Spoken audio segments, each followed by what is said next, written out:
I transmigrated into a book. The second before I opened my eyes. A city cuckold novel, titled Don't Love Me. Arrogant Tycoon flooded into my mind. I, Fang Che, am the male lead in the book. A diligent and hardworking cuckold. Ding, detected successful soul binding with the host. The Cuckold Revenge System is now officially activated. Main quest. Take back your beloved. Slap your rival in the face.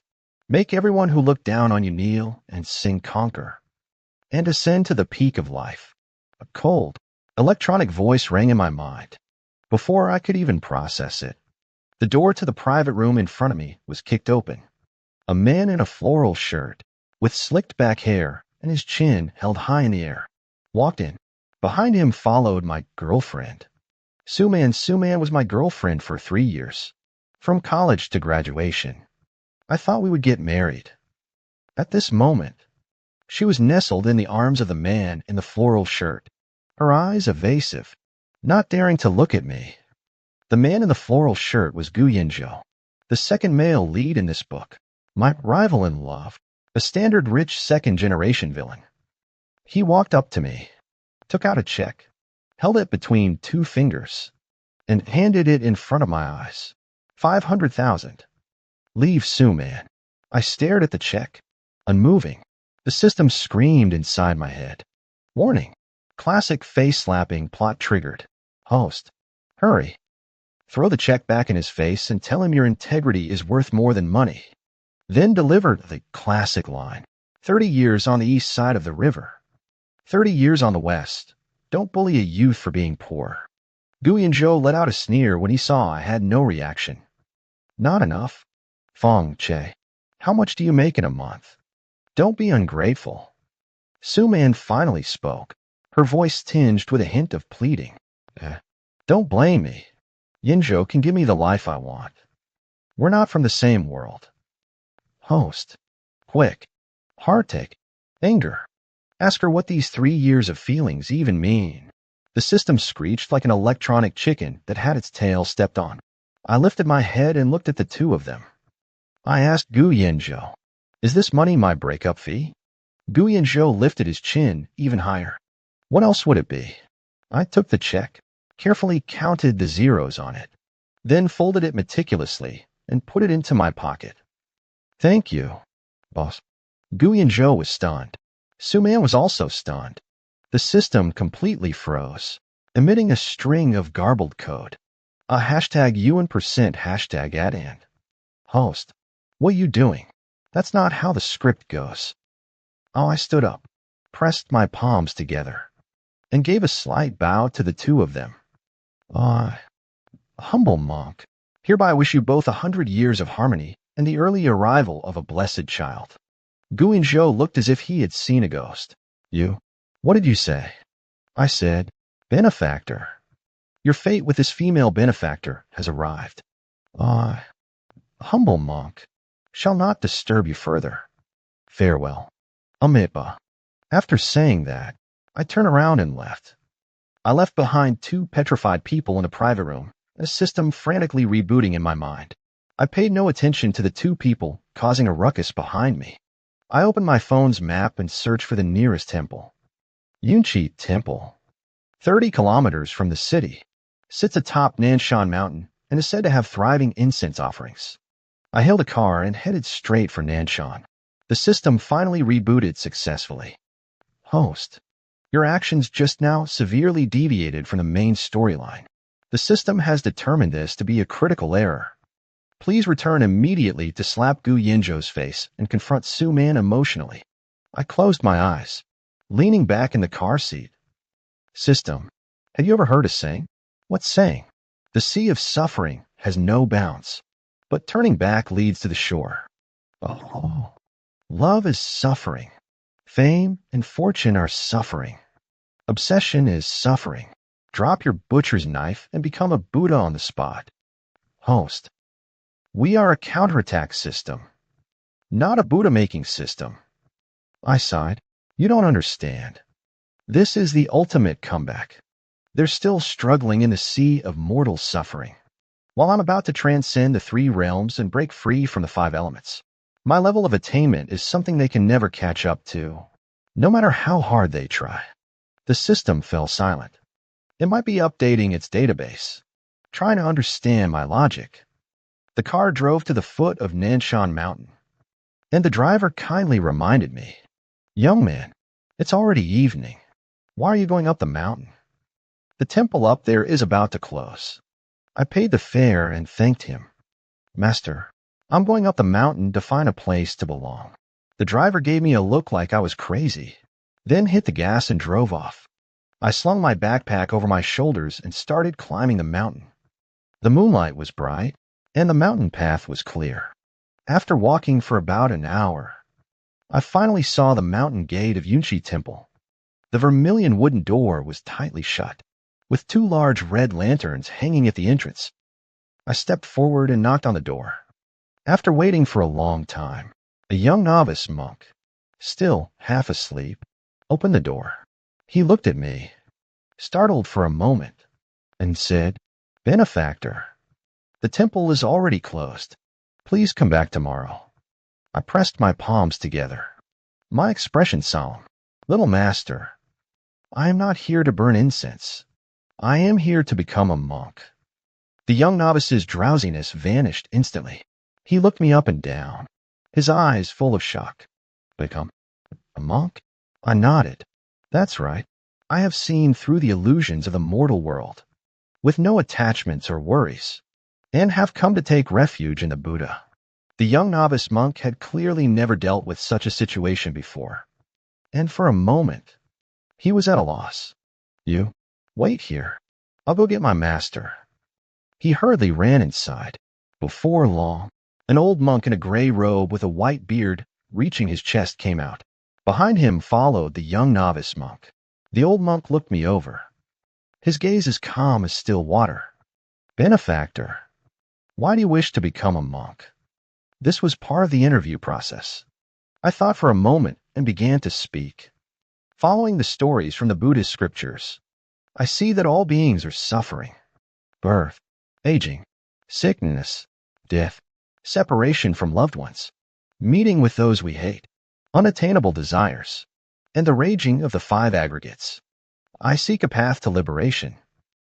The old monk twisted his prayer beads and nodded. "Benefactor, do you have any worldly attachments left unresolved?" I shook my head. "The transaction is settled, and our connection has ended." The old monk asked again, "Are your parents still in good health?" It was written in the book that the original owner was an orphan. I replied, "I have no parents, all alone in this world." The old monk was silent for a moment, then let out a sigh. "Very well. Your worldly ties have been severed. Entering our Buddhist path is also a kind of fate." He turned sideways. "Come in. Warning, warning. The host is about to enter the monastic life storyline. This storyline leads to an irreversible bad ending. Please stop immediately before it's too late." The system issued an ultimatum. I ignored it and stepped through the gate of Yunshi Temple. From then on, there was no longer Fang Che in the world, only a newly ordained monk with a Dharma name, Liao Chen. I settled down in Yunshi Temple. The abbot, the white-bearded old monk with the Buddhist name Huishan, gave me a meditation room, a few monks' robes, and a stack of sutras. My daily routine is sweeping the floor, fetching water, doing morning prayers, and chanting sutras every day. The system conducts humanitarian persuasion in my mind. "Liao Chen, no, Fang Che, are you really going to sweep the floor here for the rest of your life? The outside world is so exciting. There are sports cars, beautiful women, villas." I respond to it while sweeping the fallen leaves. Form is emptiness. Emptiness is form. Sports cars and villas are nothing but bones and skin. Beautiful women and charming ladies are merely pink skeletons. All are illusions. Oh, the system, unable to argue with me, assign me a task instead. Side quest triggered. Fetching water from the back mountain. Completion reward. Stamina +1. Failure penalty. Weakness for 1 day. I carried 2 wooden buckets and walked step by step toward the back mountain. The mountain spring was clear and cold. reflecting the blue sky and white clouds. I suddenly felt that this kind of life was actually not bad. No KPIs. Number 996. No rent or utility bills. Vegetarian diet and Buddhist practice. Exercise. Plus meals and accommodation included. Not bad. When I came back from fetching water, Abbot Huishan was meditating in the courtyard. He opened his eyes and said to me, "Liao Chen, your mind is not at peace." I set down the bucket and sat down before him. "Please, Master, guide me. In your heart, there seems to be something still, clamoring without rest." I understood he was referring to the system. I said, "Master, there is indeed a demon in my heart that often tempts me to leave the monastic life." Abbot Huishan smiled faintly. "That is your inner demon. Cultivation is the cultivation of the mind. When you can silence it, your Zen heart will be steady." I nodded thoughtfully. Just then, a commotion arose from outside the temple gate. The young novice monk hurried in. "Abbot, something terrible has happened. A female devotee has broken through the temple gate."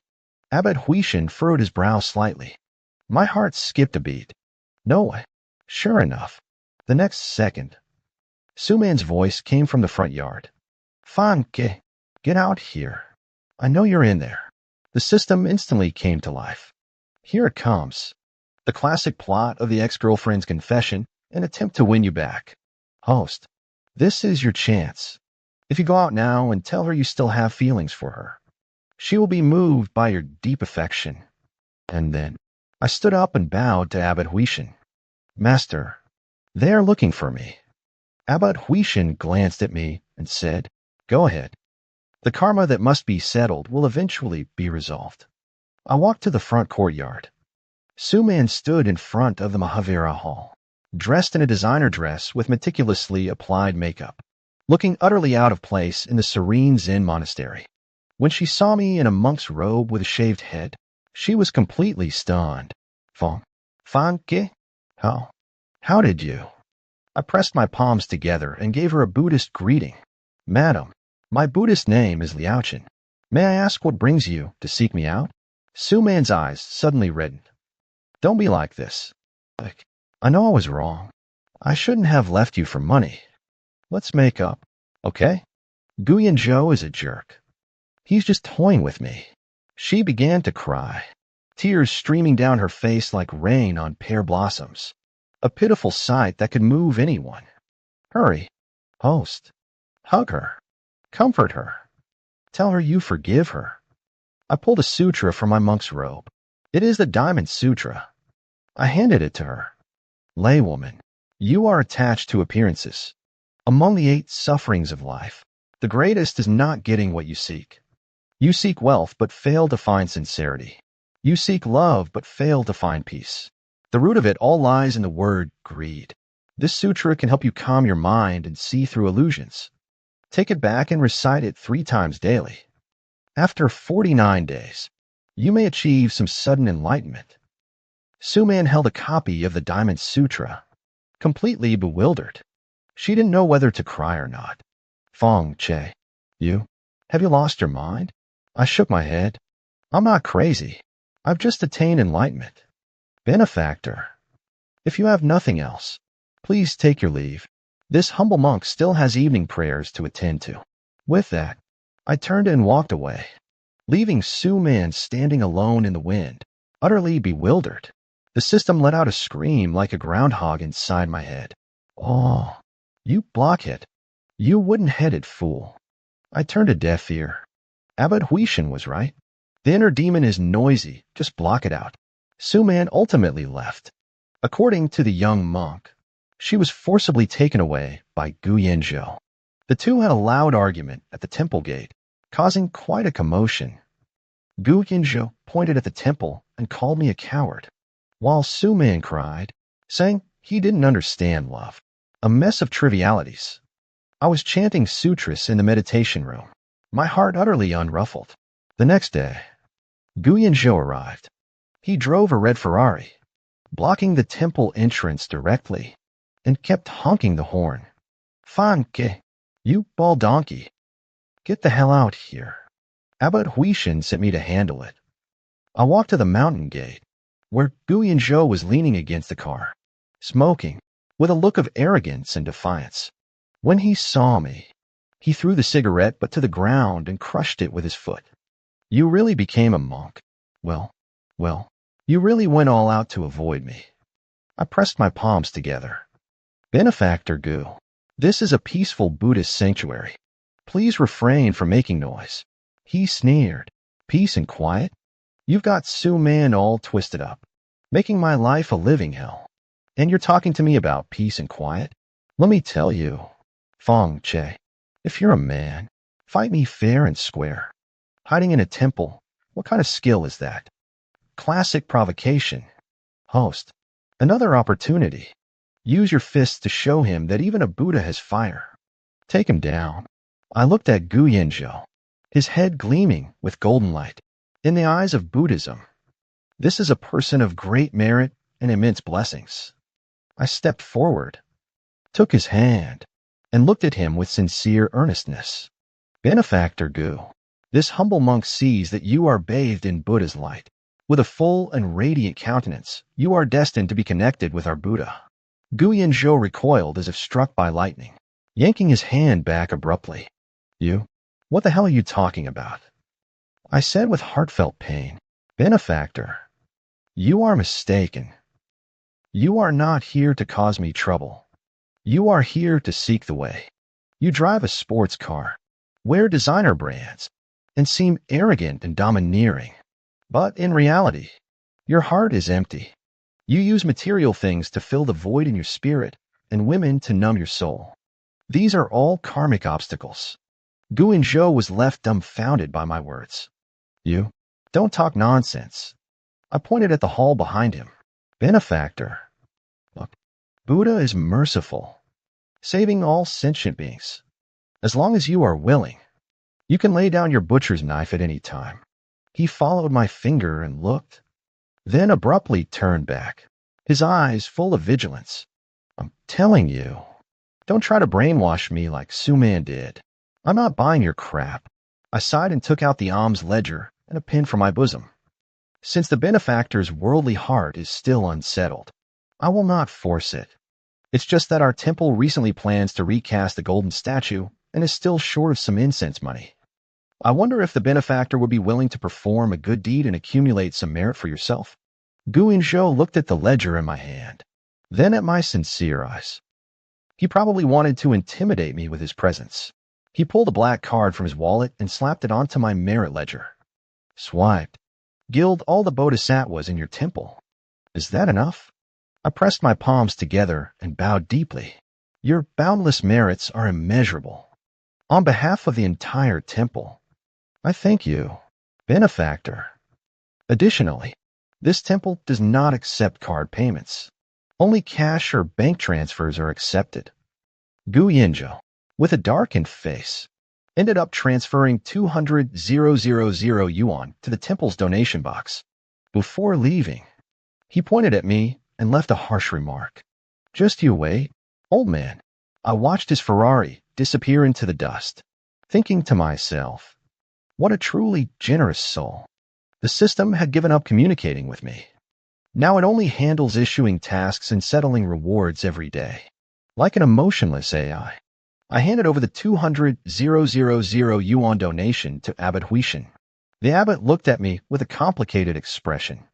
Liaochen, you are truly a remarkable talent. My days at the temple were thriving. Because of the money Gu Yanzhou donated, my status in the temple skyrocketed. The senior monks all treated me with great respect, calling me Senior Liaochen. Abbot Huishin often sought me out to discuss scriptures, though he always felt my approach to Buddhism was a bit unorthodox. That day, I was wiping down the bookshelves in the Sutra library. The system suddenly went online. Main storyline character first love female lead number 2 is about to go online. Location: Back Mountain. Event: falls down the slope, ankle injured. Please proceed to trigger the storyline.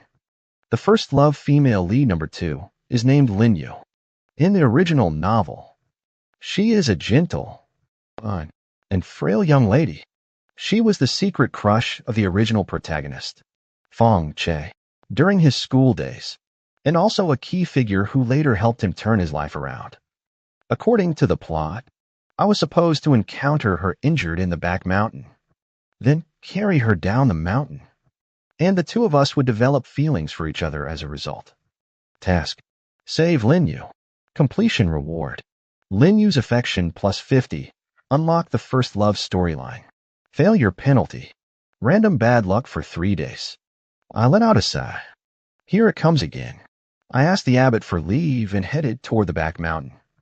Before I even reached the place, I heard a faint cry for help. Help. Is anyone there? I followed the sound and indeed saw a girl in a white dress sitting at the bottom of a steep slope, holding her ankle, her face pale. She was indeed very beautiful, with a delicate, sickly charm like a frail beauty. When she saw me, her eyes lit up. Little monk, can you help me? I think I've sprained my ankle and can't walk. I walked up to her and pressed my palms together. Don't panic. Madam, I crouched down and examined her ankle. It was indeed severely swollen and red. Linyu's cheeks flushed slightly as she whispered, Thank you, young master. Now's the time. Host, this is your moment to show off your masculine charm. Carry her on your back. I stood up and broke off a sturdy branch from a nearby tree. Then, using the sleeve of my monk's robe, I carefully wiped away all the burrs on the branch. I handed the branch to her. Madam, this can serve as a walking stick to support you as you descend the mountain. Linyu was stunned. She looked at the branch in her hand, then at me. Her eyes filled with confusion. But I still hurt too much to walk. I took a small porcelain bottle from my bosom and poured out a pill. These are the trauma pills from our temple, suitable for both internal and external use. Take one first to relieve the pain. Linyu, she had probably never seen such an unromantic rescue method. She bit her lip, and a mist of tears welled up in her eyes. Little master, could you carry me down the mountain? I really can't walk anymore. I looked at her with a serious expression. Miss, physical contact between men and women is improper. As a monk, I must adhere to the monastic precepts. Moreover, the suffering of the flesh is a trial of spiritual cultivation. You should see through it, not indulge in it. The more you feel the pain, the more it hurts. If there is no pain in your heart, then there is no pain. Linyu's tears finally fell. She probably thought I was crazy. I shoved the pill and the branch into her hands. Madam, I have said all that I can. Take care of yourself. Fate brings us together, and fate separates us. Our connection has come to an end. I take my leave. With that, I turned around, chanting the Buddha's name, and walked away without looking back. Behind me came Linyu's voice, choked with tears. Hey, you fake monk. Get back here. The system emitted a crackling static sound in my mind, as if it had short-circuited from anger. Mission failed. Penalty activated. 3 days of random bad luck. I didn't care at all. Pink skeletons are all illusions. How could they shake my devotion to Buddhism? The punishment of bad luck came quickly. On the first day, as I was carrying water, the carrying pole broke. Both buckets of water spilled, and I also took a fall. The next day, while I was sweeping the floor, the broom head fell off. I chased it across half the courtyard. On the third day, during evening prayers, my wooden fish cracked. Abbot Huishin looked at the cracked wooden fish, then at me, and let out a long sigh. Liaochen, it seems the Buddha is not yet ready to guide you. He told me to go to the Cliff of Reflection and face the wall for 3 days to calm my mind. The Cliff of Reflection is a platform on the back mountain of Yunchi Temple, offering a beautiful view overlooking the entire city. I sat cross-legged at the edge of the cliff, gazing at the myriad lights in the distance, feeling an unprecedented sense of peace in my heart. The system gloated in my mind. Serves you right for not listening to me. Huh. I ignored it. By nightfall, the wind on the cliff grew strong, and it was quite cold. I was about to circulate my energy to ward off the chill, a basic inner technique I had come across in a martial arts manual from the Sutra Depository. Suddenly, I heard footsteps behind me. I turned around and saw a tall figure standing in the moonlight. It was Gu Yanzhou. He had changed out of his floral shirt and was wearing a black trench coat, looking quite presentable. He was carrying a food box in his hand. I knew you'd be here. He walked over, sat down beside me, and opened the food box. Inside were several exquisite side dishes and a flask of wine. He handed me a pair of chopsticks. Eat up. You've lost so much weight these past few days. You look gaunt. I shook my head. This monk is a man of the cloth. I do not touch meat or drink alcohol. He let out a TSK, poured himself a glass of wine, and downed it in one gulp. What are you pretending for? I know you've been having a tough time these past few days. Suman and Linyu both came to see me. I was a bit surprised. What do they want from you? Suman scolded me, saying it's all because of me that you became disheartened and entered the monastery. Linyu also blamed me, saying I pushed you too hard. He let out a self-deprecating laugh. Makes it seem like I'm some kind of unforgivable villain. I pressed my palms together and said, Benefactor, this has nothing to do with you. It is the humble monk who has attained great enlightenment. Gu Yanzhou wasn't listening to me. He gazed at the city below the mountain, his eyes somewhat dazed. Actually, I quite envy you. To let go so easily, how carefree. Unlike me, I'm tied down by a bunch of trivial matters, unable to leave even if I wanted to. I looked at him. Under the moonlight, his usual arrogance and domineering demeanor faded away, leaving only a trace of exhaustion and loneliness. Suddenly, I felt that he wasn't so annoying after all. Benefactor Gu, I began, if you have troubles, you may share them with me. Perhaps I can offer some insight to ease your mind. He glanced at me and drank another cup of wine. Talk to you? To you? The very cause of my troubles? It was as if he had opened a floodgate, and he started to vent. He complained about his father, who only knew how to pressure him into taking over the family business, about the scheming old foxes in the company, and about the women around him who only cared about his money. He said a lot. I listened quietly the whole time. Only after he finished did I slowly begin to speak. Benefactor, your suffering stems from wanting too much while being able to control too little. What you desire is freedom, yet you are tightly bound by the identity of heir of the Gu family. He fell silent. I continued. Everything in this world has its causes and effects. Being born into the Gu family is the cause. Enjoying the wealth and status it brings is the effect. You cannot only want the effect without bearing the cause. If you seek freedom, you must first let go of your obsession with wealth and status. Can you do that? Gu Yanzhou looked at me, remaining silent for a long time. The wind on the cliff stirred his trench coat. After a long while, he let out a bitter laugh. I can't let go. I nodded. Then there's nothing more to say. If you can't let go, then take it up. This is your practice. He drank another cup of wine, then stood up. You monk, what you said actually makes some damn sense. He left the food box behind. The dishes are vegetarian. The wine is up to you.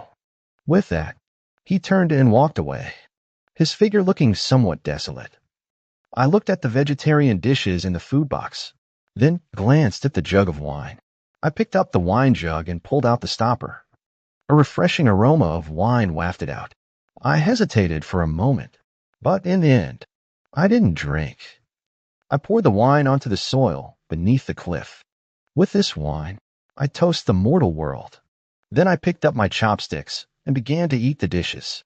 The taste was really quite good. After the wall facing ended, my life returned to calm. But this calm didn't last long. The biggest villain in the original story, my biological father, Fang Che, came knocking on my door. Fang Che is a well-known business tycoon in the capital, ruthless and merciless, showing no regard for family ties. In the book, he always looked down on me as an illegitimate child, believing that I had brought shame upon him. Later, When I turned the tables, he wanted to reclaim me and use me to solidify his business empire. Of course, I refused, and so father and son turned against each other, fighting to the death. When he arrived, he made a grand entrance. Several black Bentleys were parked at the mountain gate, and over a dozen bodyguards in black suits got out. Fang Che, dressed in a tang suit and leaning on a dragon-headed cane, entered the temple surrounded by a crowd. Abbot Huishan personally received him. I don't know what the two discussed in the meditation room. I only know that after the abbot came out, his face looked very grim. He called me over. Liao Chen, that lay benefactor Fang down the mountain claims to be your father. I nodded. Yes. The abbot sighed. He wants you to leave the monastic life and go back with him. He also said that if this temple refuses to let you go, he will donate a sum of money to buy this mountain and tear down Yunshi Temple. I was speechless. The way wealthy people solve problems is always so straightforward and unpretentious. Main quest: defy patriarchy. Host: your ultimate showdown has arrived. Fang Che represents the last mountain pressing down on you. Defy him, defeat him, and you will achieve true freedom. The system got excited again. I walked up to Fang Che. He sat in the armchair, sipping tea brewed by the young novice, his gaze sharp as an eagle's. You are Fang Che? I pressed my palms together. I am Liao Chen, a humble monk. He let out a cold snort and tapped the ground with his cane. Don't give me that. I don't care if you're Liao Chen or Fu Chen. You are my son, Fang Che, and you can't be a monk here and bring shame to me. Pack your things and come down a mountain with me. The tone was an unquestionable command. I looked at him and spoke calmly. Benefactor Fang, you are mistaken. I am not your son. He frowned. What did you say? I said, Buddhism emphasizes the equality of all beings. In the eyes of the Buddha, there are no fathers and sons, no rulers and subjects, only the multitude of living beings. You and I are both children of the Buddha. Well, therefore, you have no right to command me. Fang Che's face darkened. What a sharp-tongued young man. It seems I've underestimated you before. I'll ask you one more time. Are you coming down the mountain or not? I shook my head. No. Good. He laughed in fury. Very good. Today, I want to see for myself. Is your Buddha harder? Or my money harder? He turned to leave, as if preparing to call people to tear down the temple. I suddenly spoke up. Benefactor Fang, please stay. He stopped and turned to look at me. I walked up to him and looked him straight in the eyes. You want me to leave the monastic life? Fine. But you have to agree to one condition. He looked at me with great interest. Oh, do tell. I spoke slowly, word by word. You must also become a monk. The entire meditation room fell silent. Fang Che looked as if he had heard the funniest joke in the world. He was stunned for a moment before bursting into laughter. Ha ha, you want me to become a monk? Are you kidding me? My expression was serious. This humble monk never tells lies. Benefactor Fang, you have spent your life chasing fame and fortune. Your hands stained with sin, burdened by too much killing. If you do not enter the Buddhist faith, sincerely repent, and cleanse your sins, after death you will surely fall into the Avicii hell, never to be reborn. My voice was not loud, but in the quiet meditation room, it sounded exceptionally clear. Fang Che's laughter gradually faded. His gaze turned cold and sinister. Are you threatening me? I shook my head. No, I am enlightening you. Benefactor Fang, look at the space between your brows. Black energy lingers there, an ominous sign of great misfortune. Within 3 days, you will surely face a bloody calamity. I wasn't making this up. According to the original storyline, 3 days later, Fang Che would suffer a severe car accident due to a scheme by his business rivals. Though he wouldn't die, he would be left permanently disabled. This was an important turning point in his life. People like Fang Che are arrogant and suspicious, believing in neither gods nor ghosts. But they absolutely believe in fate. Sure enough, Upon hearing my words, a flicker of hesitation passed through his eyes. Nonsense, he scolded, but his momentum had already weakened. I continued, if you don't believe me, we can make a bet. I'll go down the mountain with you. If what I say proves true within 3 days, you'll come to Yunshi Temple, shave your head, and become a disciple of Abbot Huishan.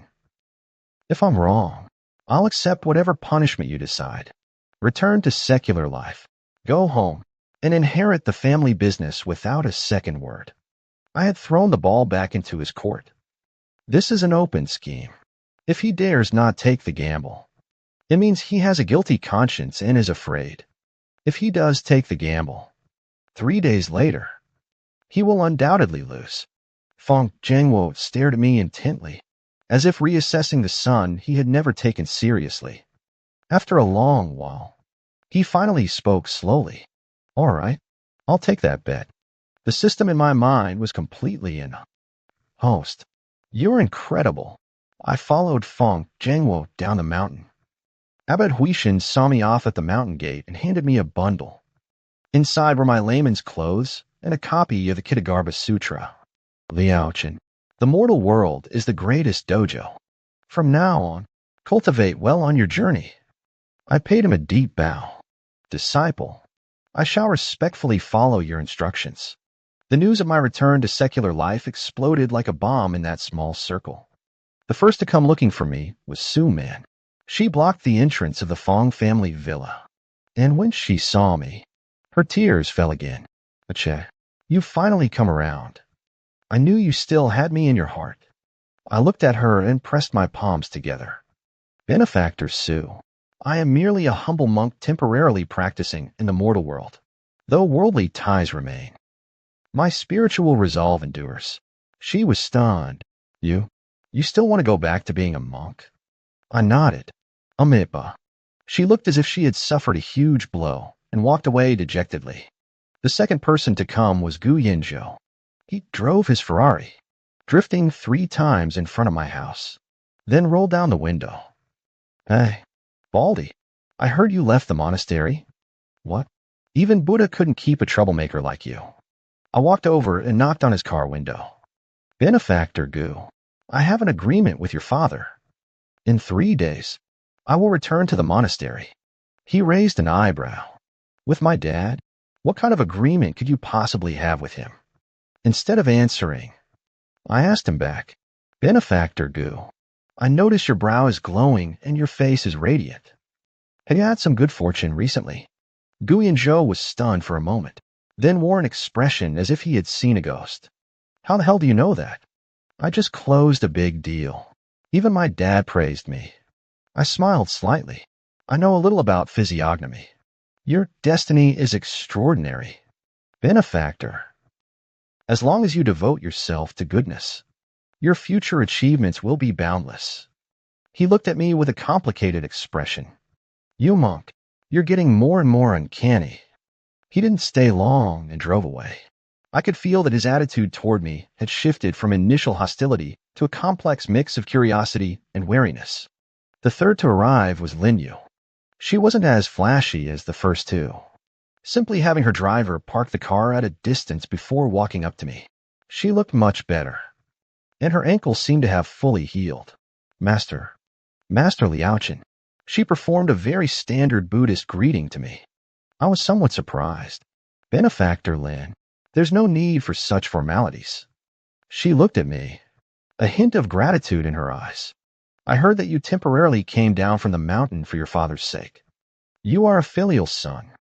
She probably misunderstood something. Last time at the back mountain. It was my ignorance that caused offense. I hope the master will forgive me. She bowed to me once more. After I returned, I read the sutra you gave me and found it very insightful. The master's trauma pills were also very effective.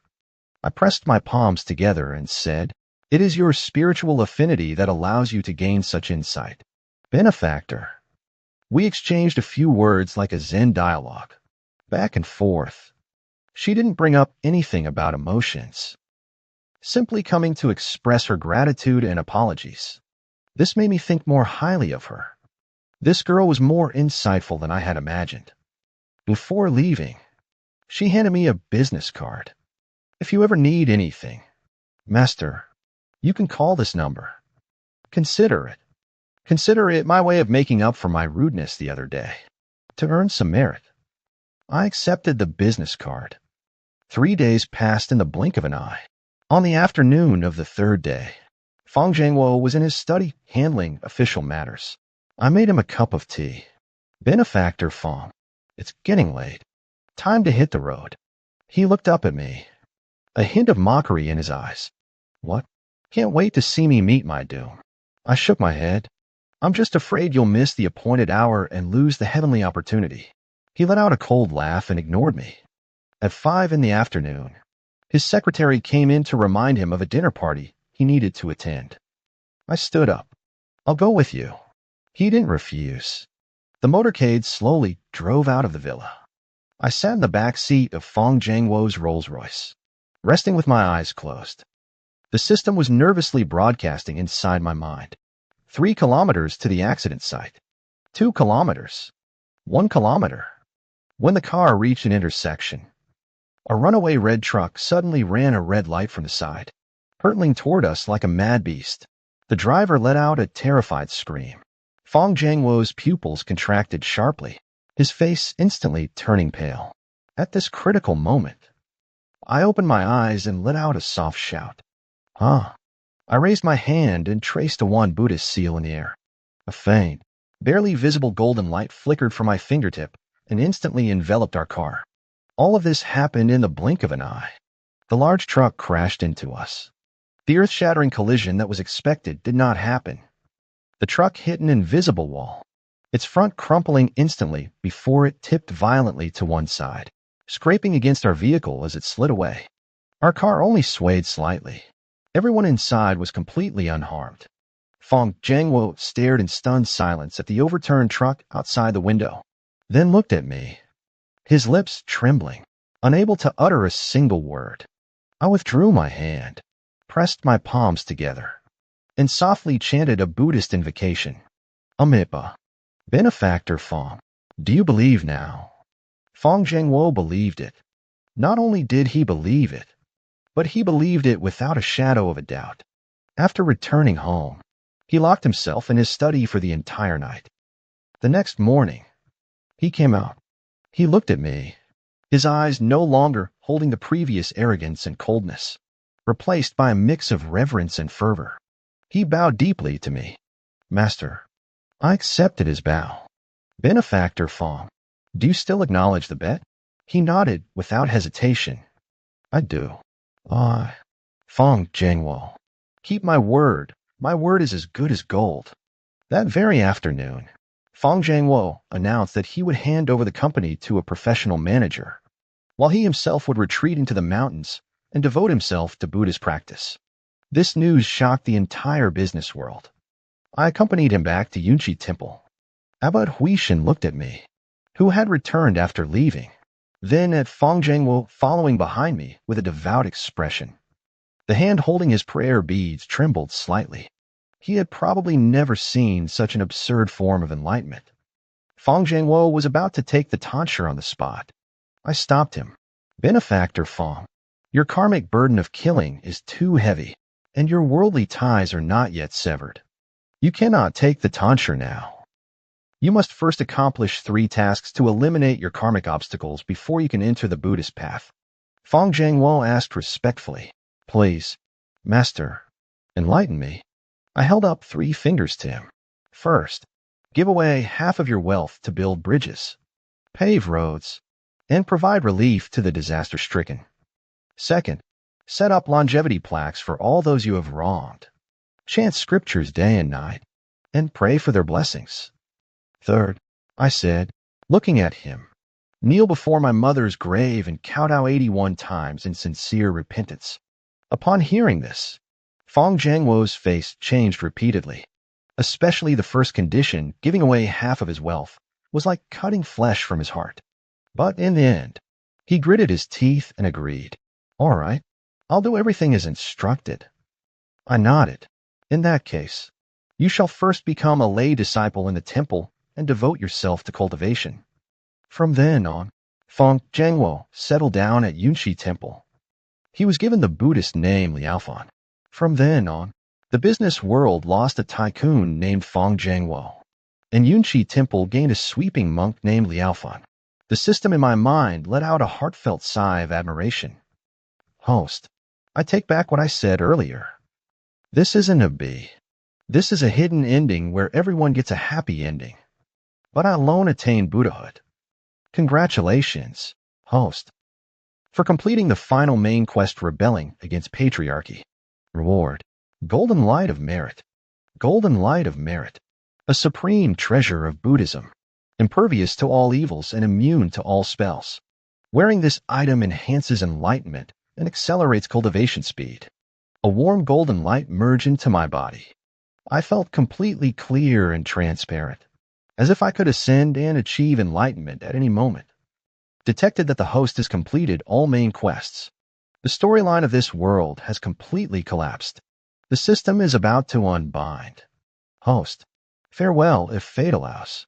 The cold electronic voice, for the first time, carried a hint of humanity. Wait, host. One last question. Speak. How exactly did you manage to draw a talisman out of thin air to stop the truck? There's no such skill in the system database. I smiled. That wasn't some Buddhist seal. That was another truck driver I hired through Guyanzhou. Oh, before getting on the truck, I had already calculated their route and speed. I had the other truck come from a different direction and, at a precise angle, ram the out-of-control truck away. As for that golden light, it was the flashlight on my phone in my pants pocket that accidentally turned on. Oh. The system emitted a string of garbled code, then completely vanished. The world fell silent. In the end, I stayed at Yunshi Temple. The abbot said I have profound spiritual roots and exquisite Buddhist knowledge, a rare talent seen once in a century, and intended to pass on his mantle to me. I refused. I have no interest in becoming an abbot. I simply enjoy the peace and quiet here. Fang Che, or Liaofan, became an extremely devout believer. Every day, he swept the floors, chanted scriptures, and worked harder than anyone else. He truly gave away half of his wealth and performed countless good deeds. Thanks to his donations, Yunshi Temple was completely renovated, and its incense offerings flourished even more than before. Guyanzhou came a few more times afterward. He no longer came to cause me trouble, but genuinely to burn incense or chat with me. He took over the Gu family business and managed it with great success, gradually shedding his restlessness and gaining more composure. Every time he came, he would stuff a large sum of money into the donation box. He said this was to thank the Buddha on my behalf. Suman never appeared again.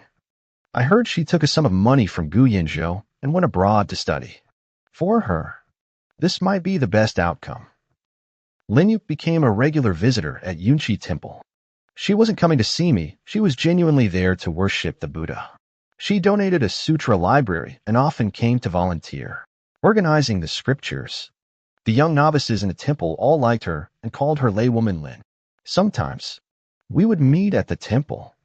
She would give me a gentle smile, press her palms together, and offer a Buddhist greeting. I would return the gesture. Between us, there was mutual respect, and nothing more was said. That day, I was meditating on the back mountain. Abbot Huishan walked over and sat down beside me. Together, we watched the clouds roll and unfurl below the mountain. After a long while, he finally spoke. Liaochen, have you really? Let it go. I opened my eyes and looked into the distance. The sky was blue. The clouds were white. I smiled. Master, if one has never picked it up, how can one speak of putting it down? He looked at me and smiled as well. Amipa, Amipa.